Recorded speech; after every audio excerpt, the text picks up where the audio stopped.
नमस्कार दोस्तों। उम्मीद है सब लोग अच्छे होंगे और हाजिर हूँ मैं फिर से एक नई कहानी के साथ। उम्मीद करता हूँ कि इस कहानी से आपको एक और मोटिवेशन मिलेगी। आपने गांव में अपने देखा होगा कई बार कि बहुत गरीब घर का लड़का और अपनी मेहनत से अपनी लगन से बहुत बड़े ऊंचाइयों तक पहुंचता है। ऐसी बहुत सारी कहानियां हैं हमारे अगल बगल, हमारे गांव में, हमारे शहर में। तो इसी तरीके से एक कहानी है जो एक बहुत ही गरीब परिवार से एक लड़का निकलता है और करोड़ों की कंपनी खड़ी करता है। अपने इंडिया में ही नहीं, पूरे विश्व में उसकी कंपनी फेमस होती है और उसको आईटी का फादर, इंडिया के लिए इंडियन आईटी फादर के नाम से जाना जाता है। तो ये कहानी है नारायण सत्यमूर्ति की, जो इन्फोसिस के मालिक हैं। आप लोगों ने, बहुत सारे लोगों ने, आईटी फील्ड वालों ने सुना होगा इन्फोसिस के जो फाउंडर हैं नारायण सत्यमूर्ति। उनकी ये कहानी है, उनके लाइफ के जर्नी की मैं कहानी आपसे शेयर करूंगा। तो शुरुआत करते हैं उनके बचपन से कि बचपन कैसा रहा। नारायण मूर्ति का जन्म कर्नाटक के एक छोटे से गांव में, जिसका नाम सिडलघट्टा था, वहाँ 1941 में होता है। उनके पिता एक स्कूल टीचर थे और घर का खर्चा बहुत मेहनत से ही चला पाते थे। और जब इनकी स्कूलिंग होती थी, जब छोटे छोटे थे, स्कूल में पढ़ने जाते थे, तो इनके लिए किताबें भी बहुत मुश्किल से खरीद पाते थे। वो किताबें भी नहीं खरीद पाते थे। घर में बिजली नहीं था, जो लाइट का कनेक्शन आज हम लोगों के घर घर में है, तो इनके घर में बिजली की भी व्यवस्था नहीं थी। और बिजली न होने के कारण ये स्ट्रीट लाइट जो होता है गलियों में या सड़क पे जो लाइटें लगी होती हैं, उस लाइट के नीचे बैठकर अपनी पढ़ाई करते थे। नारायण मूर्ति इतने गरीब थे कि जिस स्कूल में ये जाते थे, वहाँ पे अपने क्लास का फीस तक नहीं भर पाते थे, लेकिन पढ़ाई में इतने कुशाग्र थे कि उनके शिक्षक जो है, उनके लगन और मेहनत को देख के उनका फीस माफ कर दिया करते थे।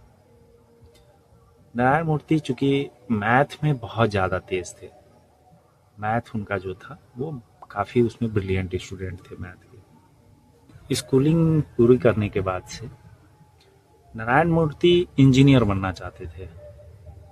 चूंकि प्राइवेट कॉलेज से वो कर नहीं पाते इंजीनियरिंग, पैसे नहीं थे, तो उन्होंने बहुत मेहनत की और उनको national institute of engineering Mysore में दाखिला मिल जाता है। उन्होंने अपनी इंजीनियरिंग वहाँ से की। सरकारी स्कूल का भी फीस भरने के लिए उनके पास पैसा नहीं था, जिसके लिए उन्होंने दिन रात मेहनत की और मेहनत करके छात्रवृत्ति ली। उस छात्रवृत्ति से अपना जो है हॉस्टल फीस वगैरह ये भरे। पढ़ाई में इतना तेज थे कि इन्होंने आईआईटी का पेपर दिया और वो भी उनका क्लियर हो गया, लेकिन पैसे नहीं होने के कारण ये आईआईटी में नहीं जा सके। और ये इनके जीवन का सबसे बड़ी घटना थी, सबसे बड़ा सेटबैक कह लीजिए, तो सबसे बड़ा सेटबैक था इनका। अपनी पढ़ाई पूरी करने के बाद से, जो नेशनल इंस्टीट्यूट ऑफ इंजीनियरिंग में इन्होंने जब पढ़ाई अपनी कंप्लीट की, उसके बाद इनकी जो जॉब लगी पहली, वो टाटा में लगी, टीसीएस में। और अपने लाइफ की जर्नी ये यहाँ से शुरू करते हैं।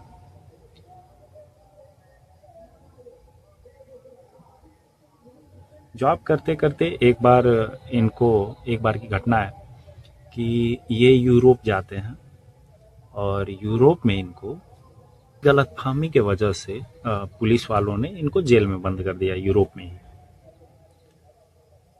वहाँ पे 2 दिन तक इनको ना खाना मिला ना पानी मिला। जेल में ही बैठे बैठे इनको बहुत ज़्यादा ग्लानि होती है कि हम इंडियंस को किस नज़र से देखा जाता है और गरीबी और जिसका कोई बहुत बड़ा सोर्स ना हो उसको किस तरीके से ट्रीट किया जाता है। इसी सोच में उन्होंने उस जेल में ही निश्चय किया अपने दिमाग में, अपने दिल में, कि मैं एक दिन ऐसा कंपनी बनाऊंगा कि जिसमें इज्जत, पैसा, शोहरत, सब कुछ सम्मान मिले। ऐसी कंपनी बनाऊंगा जहां जिसके साथ अगर मेरे साथ कोई आए और आके काम करे तो उसको ये सारी चीज़ें मिले। और वहाँ से फिर इनका प्लान दिमाग में बना। समय बीतता गया, जॉब किया इन्होंने, कुछ पैसे इकट्ठे किए। समय बाद इनकी शादी होती है सुधा मूर्ति से। जॉब करने के कुछ दिन बाद इनकी शादी सुधा मूर्ति से होती है।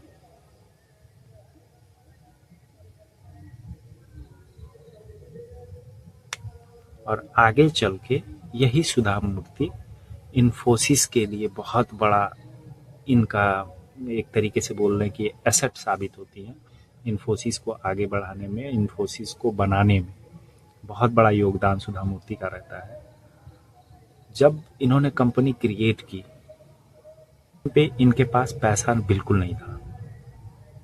सुधा मूर्ति ने जो अपने लाइफ में पैसा जमा किया था, आप उस टाइम पे आप समझ सकते हैं, लगभग 70s के आसपास, जब आप 10,000 रुपये की क्या वैल्यू होती होगी। तो सुधा मूर्ति ने जो अपने लाइफ में पैसे इकट्ठे किए थे अपने लिए, वो 10,000 रुपये नारायण मूर्ति को देती हैं और उस पैसे से नारायण मूर्ति इन्फोसिस की नींव रखते हैं अपने 7 दोस्तों के साथ। 7 लोगों ने मिलकर कंपनी को स्टार्ट किया। धीरे धीरे टाइम पे उनके पास ना लैपटॉप था, ना ठीक से चेयर्स थे, कुछ नहीं था।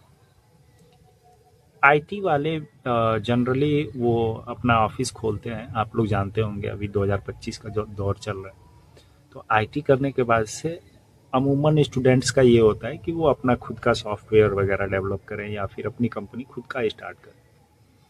तो वैसे ही न्यायमूर्ति जी का था। उन्होंने उस 10,000 रुपये से एक छोटा सा ग्रुप बना के 7 लोगों का अपनी खुद की कंपनी इन्फोसिस शुरू की थी। शुरू में तो उनको क्लाइंट मिले ही नहीं, मार्केट नहीं बना उनका, लेकिन फिर भी मेहनत करते रहे। धीरे धीरे उनको क्लाइंट मिलना शुरू हुए और एक समय ऐसा भी आया जब कंपनी बहुत ज़्यादा लॉस में चलने लगी। जैसा कि अमूमन होता है कि एक बार में कोई सफलता तो मिलती नहीं है। तो ऐसे ही उनके साथ भी घटित हुआ घटना कि कंपनी लॉस में चलने लगी। लेकिन साल के बाद ये कंपनी सार्वजनिक होती है और 1999 में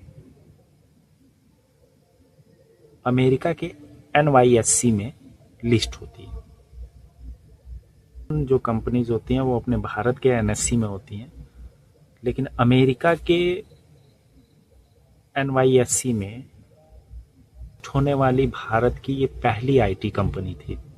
आज के डेट में आईटी फील्ड का दिग्गज इन्फोसिस है।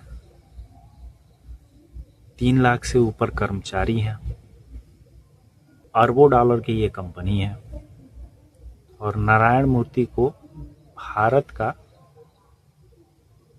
आईटी का पिता बोला जाता है।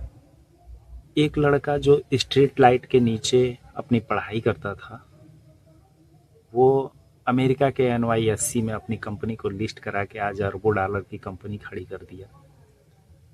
तो नारायण मूर्ति की कहानी हमको ये सिखाती है कि गरीबी कभी भी बाधा नहीं बनती है, बस मेहनत हमको करना है।